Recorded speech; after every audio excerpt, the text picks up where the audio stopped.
A quiet town where life moves slowly and people avoid change.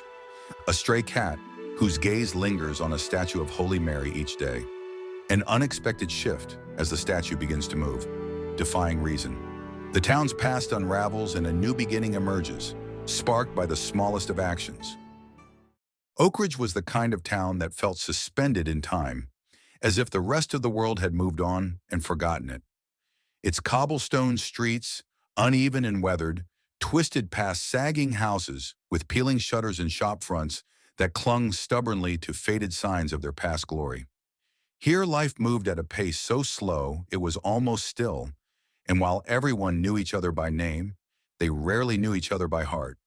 Beyond the rolling hills, the wider world was a distant idea, an echo too faint to matter. At the center of the town stood the church, its bell tower casting a long shadow over the square. It wasn't grand or ornate, but its worn white stone and quiet resilience made it a monument to the town's enduring sameness. The Virgin Mary statue just outside the church was a different story. Encircled by an iron fence, the statue exuded an air of serenity that was almost unsettling.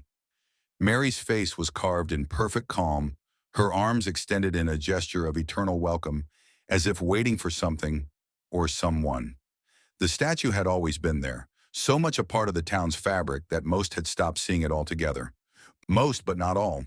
Whiskers, the town's scruffy stray, was impossible to ignore once you noticed it. The cat was a tattered patchwork of grays and browns, its fur matted from years of braving alleyways and storms.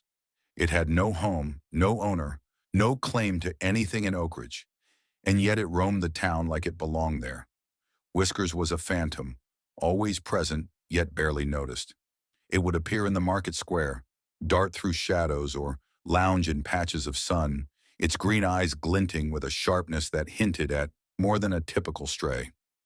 But what set Whiskers apart wasn't its ragged coat or its restless wandering. It was its obsession with the Virgin Mary statue. Each morning, as the first light stretched across the square, Whiskers would emerge from the shadows and make its way to the church. It wasn't a quick pause or passing curiosity. Whiskers would plant itself at the base of the statue, sit perfectly still, and stare. Its emerald eyes locked onto Mary's serene face, unblinking, as though the cat was trying to decipher a secret buried in her stone gaze. At first, the townsfolk barely noticed. Cats are odd. They'd say with a shrug, their attention slipping back to errands or gossip. But Whiskers didn't stop. Day after day, week after week, the cat returned to the statue, lingering longer each time. It didn't seem distracted by the bustle of the market or the chiming of the church bell. It was as if the rest of the world dissolved the moment Whiskers set its eyes on Mary. The town began to murmur. What's it staring at? Why does it keep coming back? The questions were quiet at first, just passing comments among bakers and shopkeepers. But as the cat's visits grew more deliberate, more unnerving, so did the whispers. People who used to walk past the church without a second thought now slowed, stealing glances at the statue and the cat. Something about Whiskers' gaze changed the way people saw the statue. What had once been an overlooked relic now seemed different, almost alive. Some swore the air felt heavier near it, as if the very ground held its breath. Others started avoiding the square altogether, uneasy without knowing why. Yet a few couldn't resist lingering, drawn by something they couldn't name. Whiskers, for its part, remained a mystery. The cat never missed a day, sitting at the statue's feet like a sentinel. Its tail flicked lazily, its fur rippled in the breeze, but its eyes never wavered. Some said it looked like the cat was praying. Others joked it had found religion. But even the jokes carried an edge of discomfort. Deep down, everyone felt it, that quiet, invisible shift. The cat's presence had awakened something in Oakridge, something the townsfolk couldn't yet put into words. Life went on, as it always did in Oakridge. The church bells still rang at noon, children still laughed on their way to school, and vendors still shouted their wares in the market.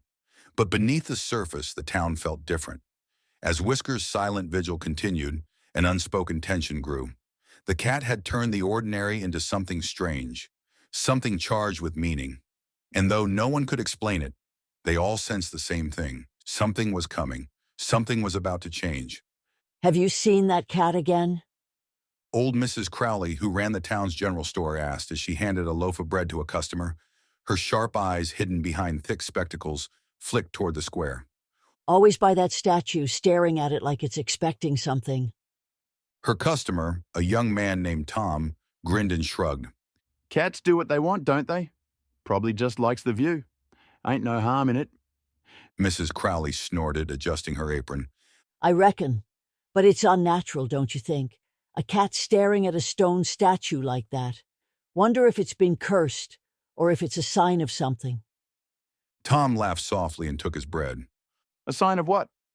A hungry cat looking for scraps? It's just a cat, Mrs. Crowley. Let it be. The old woman muttered under her breath, but said no more. It wasn't the first time she'd mentioned Whisker's strange habit to someone, but most people simply ignored her musings. It was just a cat, after all, doing what cats did. And the statue of the Virgin Mary? Well, it had stood there for years without drawing much attention. There were a few who still came to the church to pray, but they were in the minority, and their visits were few and far between.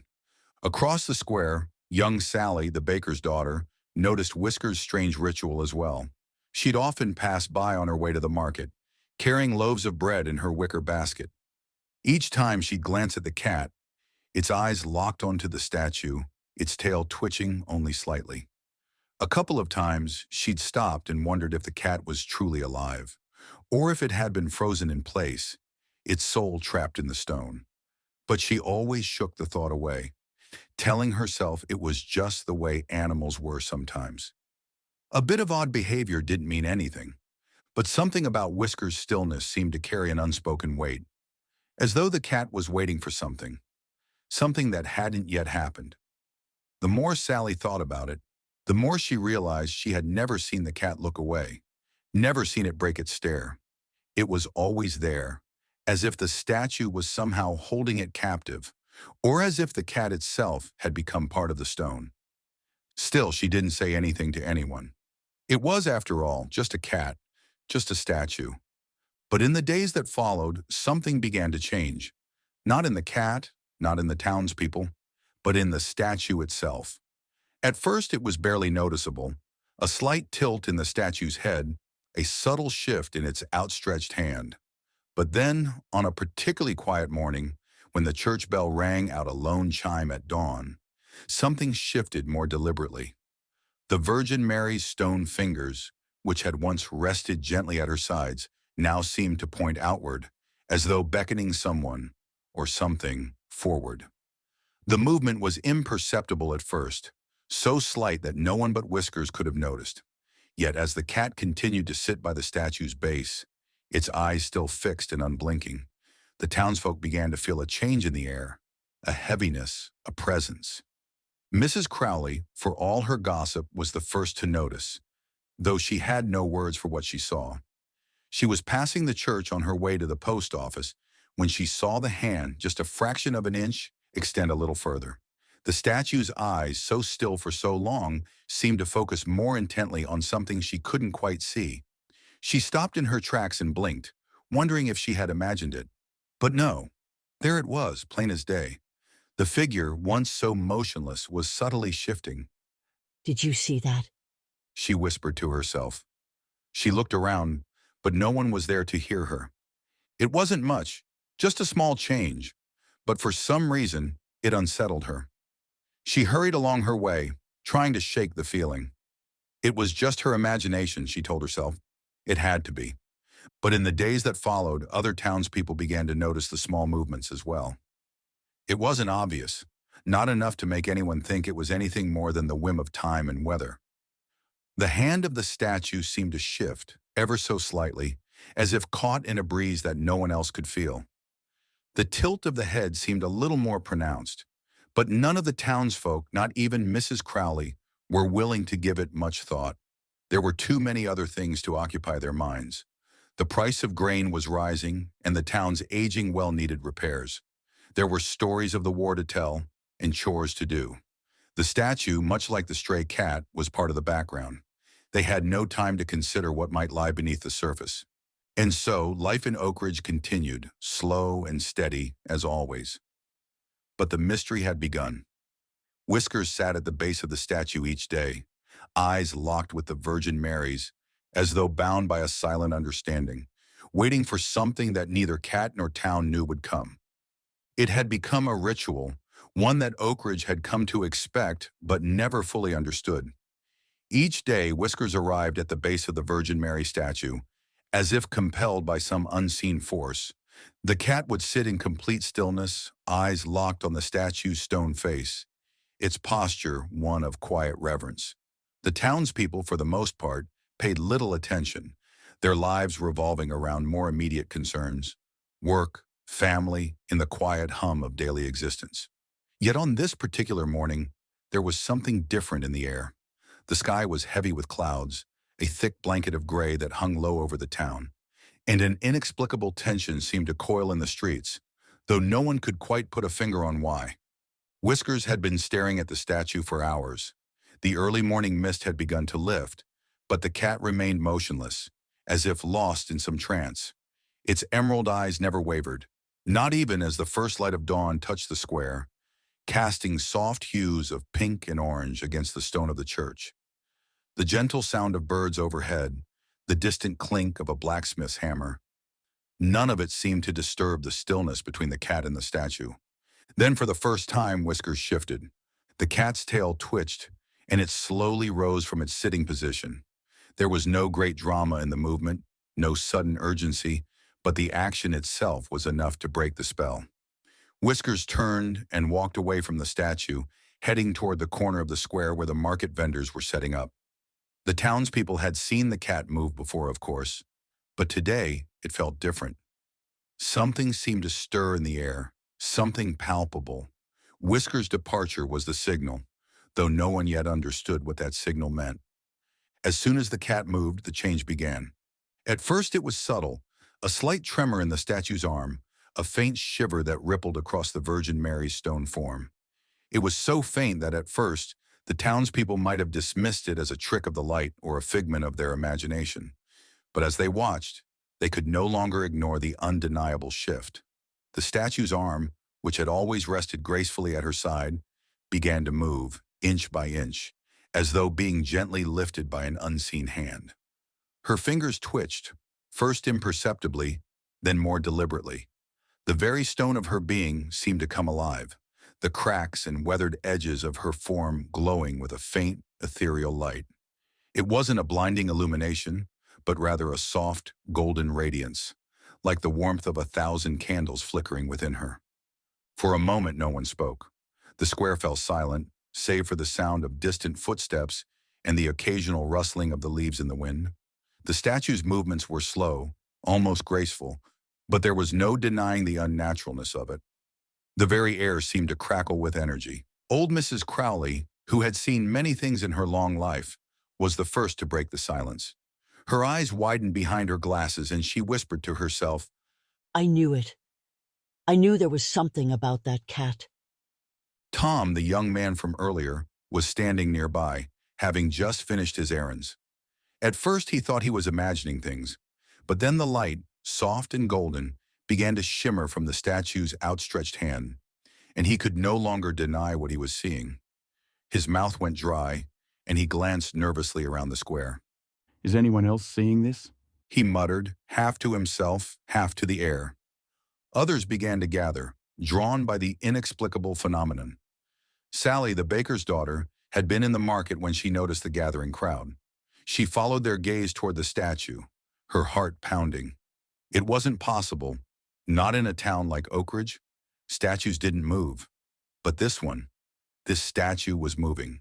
Her breath caught in her throat as the Virgin Mary's stone fingers, slowly, gently, curled upward, as if reaching toward the sky. The ground beneath their feet seemed to hum, the church bell ringing out unexpectedly, a loud, jarring sound that echoed through the square, sending ripples of tension through the crowd. It was as if the bell was a signal, a call to attention. The townspeople stood frozen for a moment, their eyes locked on the statue, the unexpected bell tolling in the background, amplifying the strangeness of what was happening. The air was thick with confusion and fear. It's a miracle. Someone whispered from the back of the crowd, their voice trembling. It must be a miracle. Others were more skeptical, It's some kind of trick. said another, a man named Jacob, who worked as a blacksmith. They've been pulling stunts like this in the city.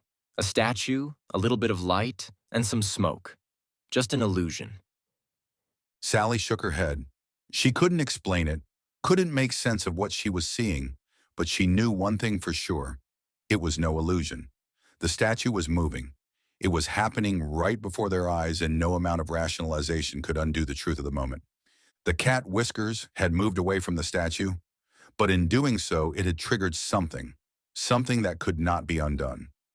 As the statue's arm continued to shift, the light grew brighter, and a low hum seemed to emanate from the stone itself. The townspeople took hesitant steps forward, drawn by the pull of the unknown, but no one dared to get too close. There was a fear in the air, a collective hesitation that held them back, as if some unseen force was keeping them at bay. I told you. Mrs. Crowley said again, her voice louder now as more people gathered. I told you the cat had something to do with it. Tom, still in shock, looked from the statue to the crowd, his mind racing. What now? He whispered. What does this mean? As the first of the townspeople entered the church to witness the miracle firsthand, the statue's arm came to rest in a raised position, its hand extended in the unmistakable gesture of blessing.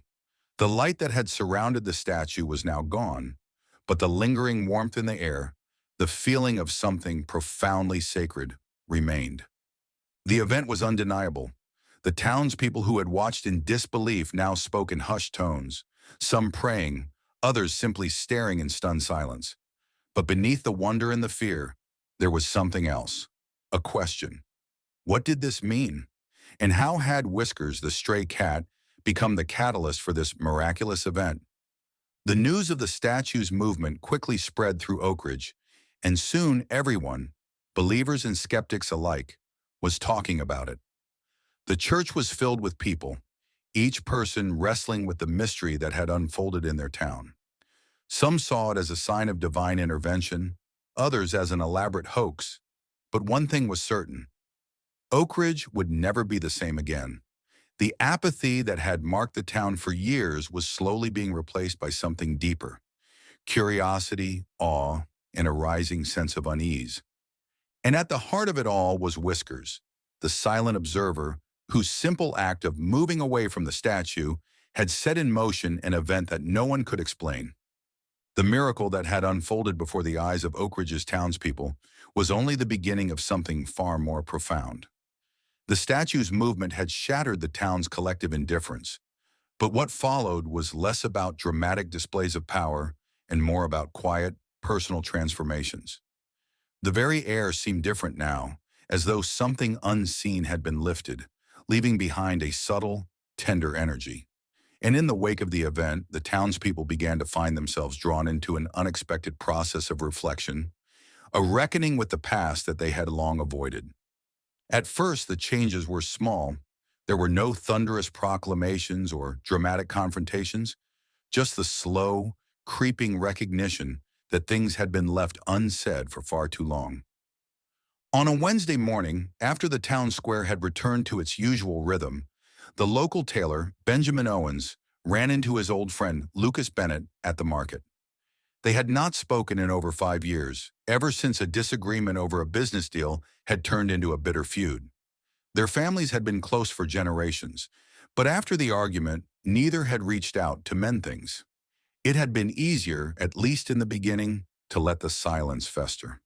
But that morning, as Benjamin passed Lucas's stall, he felt a strange pull in his chest, as though the space between them had softened, if only a little. He stopped, hesitated, and for the first time in years met Lucas's eyes. Lucas, Benjamin said, his voice tentative. it's been a long time. Lucas looked at him, surprised. His brow furrowed for a moment, and then his eyes softened. He wiped his hands on his apron and gave a short laugh. Yeah, it has. Too long, I guess. They stood there for a moment, unsure of how to continue, but the awkwardness seemed to dissipate, as if the years of silence had somehow been forgiven in that instant. Benjamin cleared his throat. I should have reached out before. I was stubborn and I was wrong. Lucas's smile was small but sincere. I could have done the same. But I've been thinking a lot these days about how silly some things are. Life's too short. The two men standing in the market surrounded by crates of apples and bundles of herbs began talking as if the years had not passed in silence. It was a tentative reunion, the threads of their old friendship woven again in soft, careful exchanges. A small miracle, yes, but one that marked the beginning of many such moments in Oakridge. Across the square, Maggie Simmons, the owner of the town's diner, found herself face to face with her estranged brother, Derek, whom she hadn't spoken to in nearly a decade. Their fallout had been over an inheritance dispute, and it had left Maggie heartbroken and Derek bitter. For years, the memory of their angry words in the hollow space between them had lingered like a weight. But something had changed within her. Perhaps it was the glow of the statue that had warmed the town, or the cat's strange presence. But when Derek walked into her diner that morning, something in her shifted. She saw the weariness in his eyes and the regret on his face, and she knew in that instant that she could no longer carry the anger. Derek, Maggie said softly, her voice trembling only slightly. it's been a long time. Derek froze for a moment, his hand still on the door handle. He looked at her, a flicker of vulnerability crossing his features. Yeah, it has. I've been thinking a lot about what happened between us. And I'm sorry, Maggie. I should have done things differently. Maggie's heart softened, and without thinking, she stepped forward, her arms opening. I'm sorry, too. Let's not wait any longer. The moment was simple, almost quiet, but to both of them, it felt like a weight being lifted. It wasn't the grand gesture of forgiveness, but it was enough, a small step toward healing that had been waiting in the shadows for years.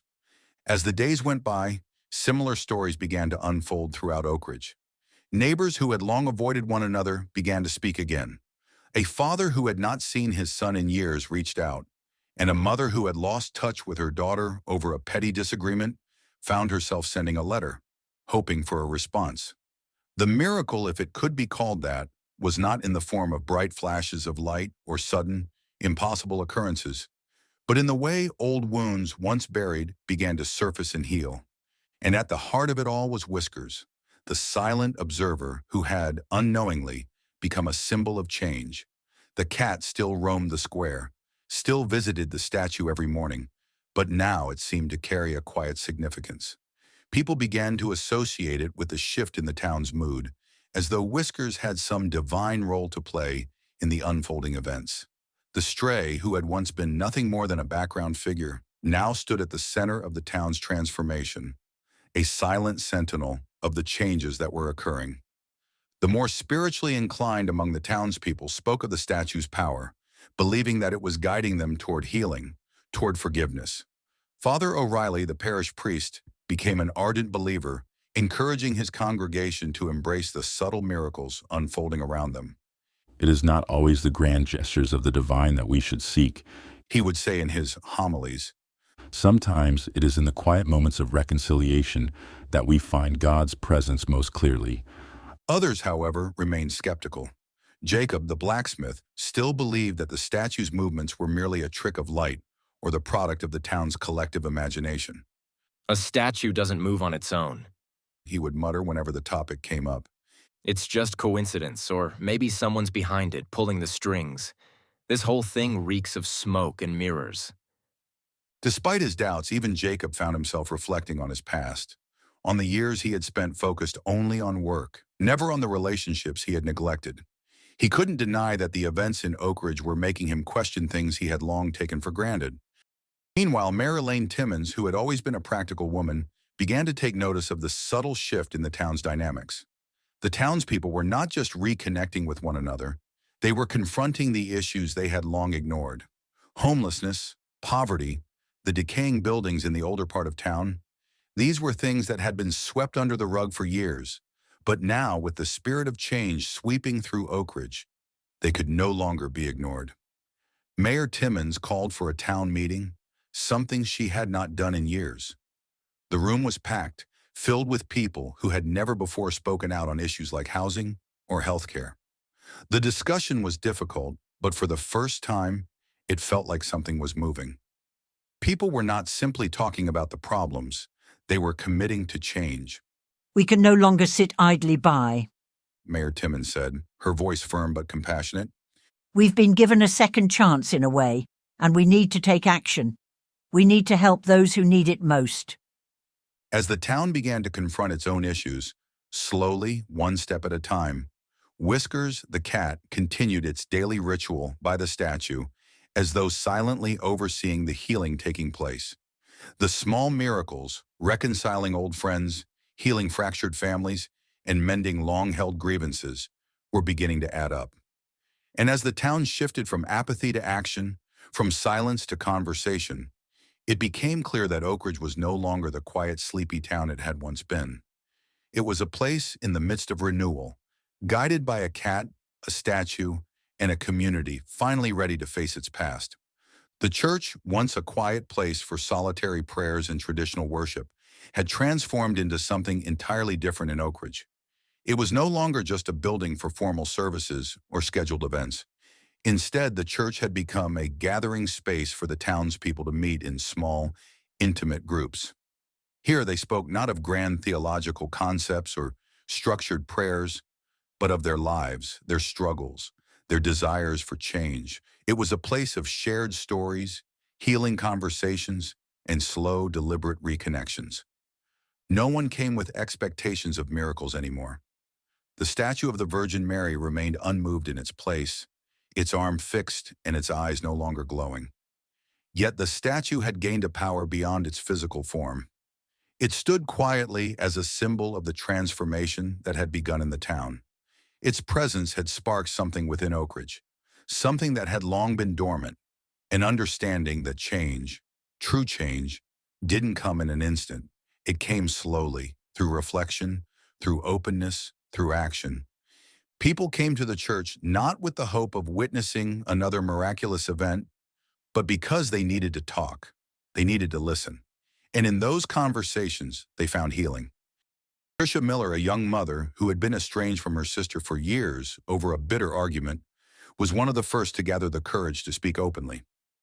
I never thought I'd be sitting here sharing my thoughts with all of you. She confessed one evening, looking around at the circle of familiar faces.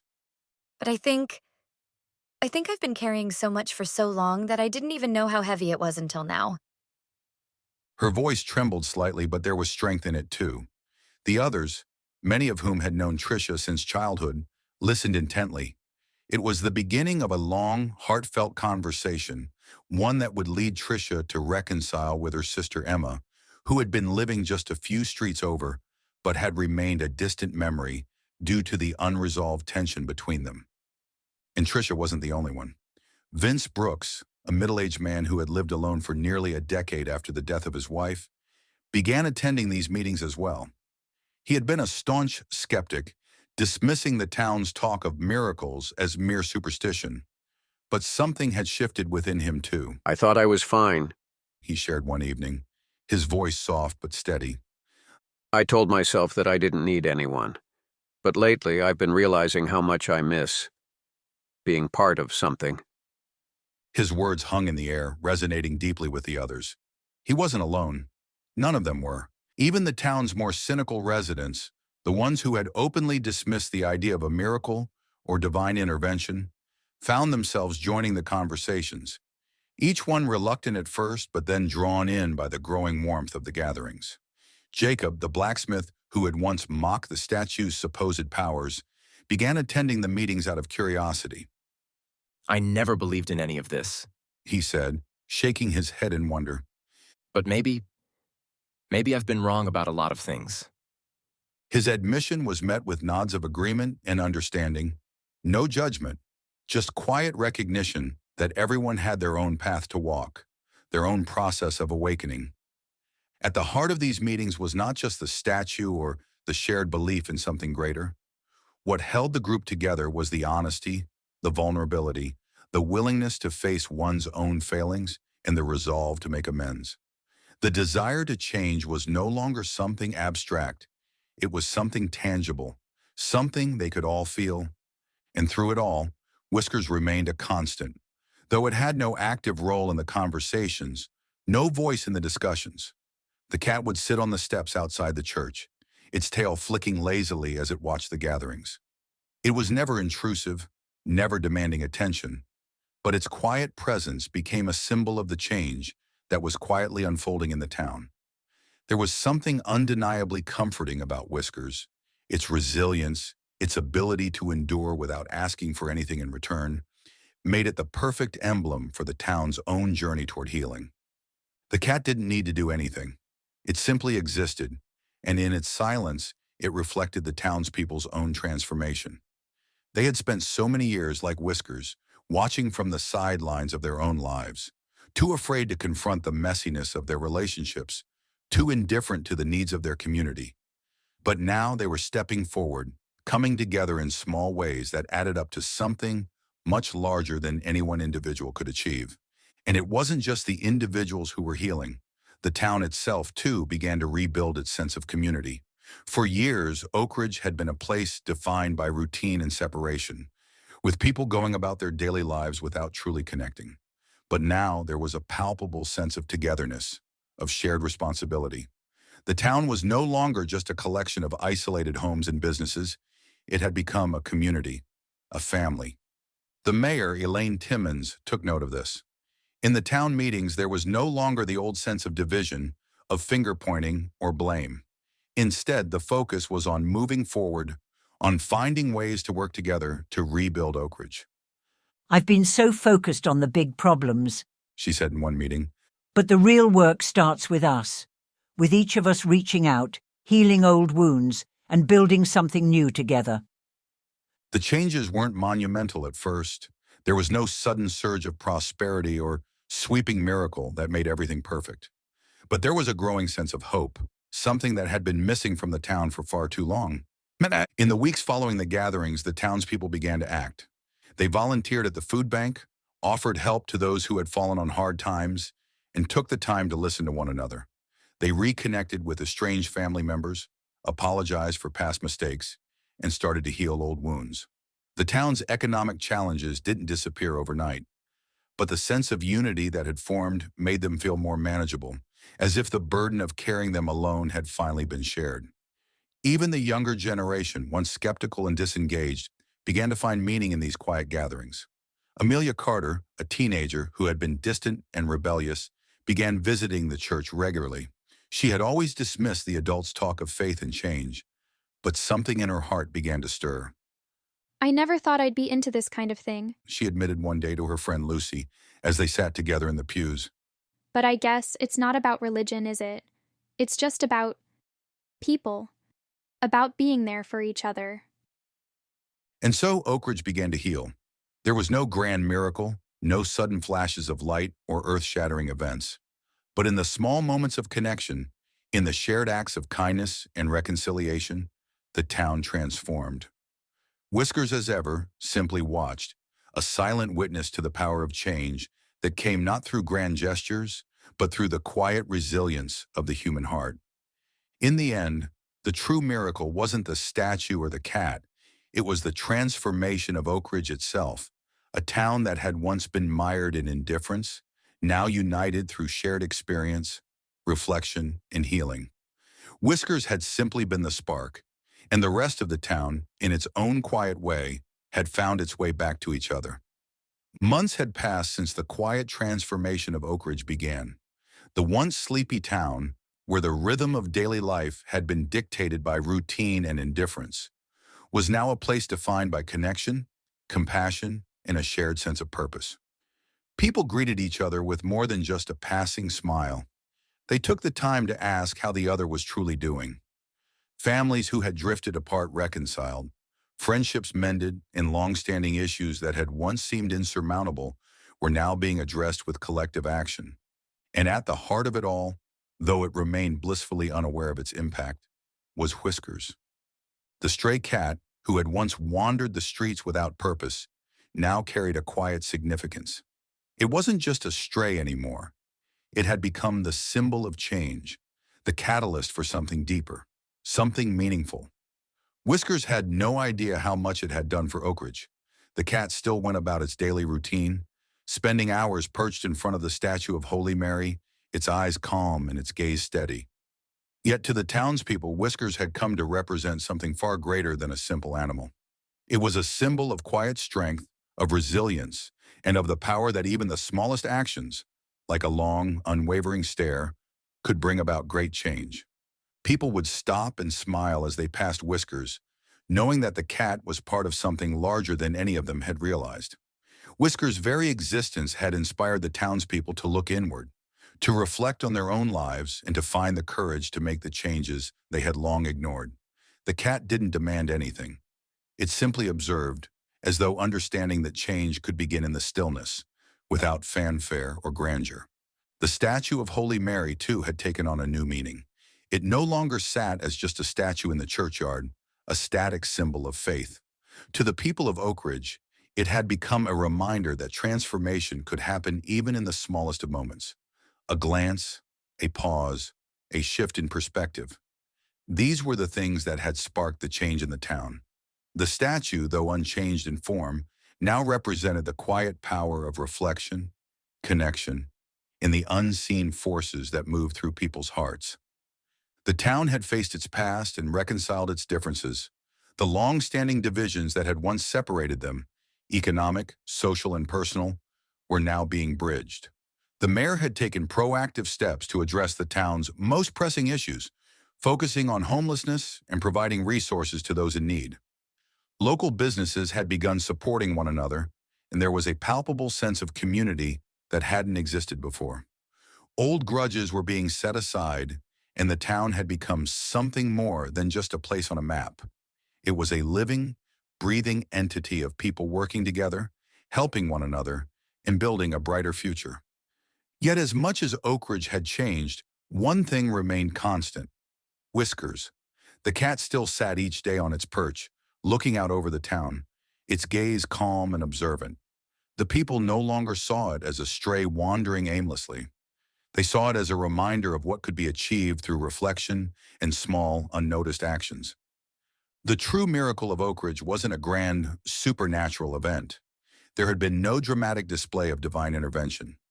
What had happened instead was the quiet, profound transformation of a community that had been awakened not by a miracle, but by its own capacity for introspection, change, and connection. It was a miracle that had come from within, from the people of Oakridge, who had finally come together to heal, to forgive, and to build a new future. As the sun set over Oakridge, the townspeople stood together, united in their new sense of purpose. They looked forward to the future, to the challenges and opportunities that lay ahead, knowing that they were no longer alone in facing them. And as Whiskers sat on its perch, watching over the town, it seemed to understand that its small, silent role in this transformation was enough. It had done what it needed to do. In the end, the greatest change wasn't the movement of a statue or the miraculous sight of a cat. It was the quiet power of human connection and the understanding that even the smallest actions could create ripples of change, transforming not just a town, but the hearts of those who lived there. And as the cat sat silently watching the world move around it, Whiskers knew in its own way that it had witnessed something truly miraculous.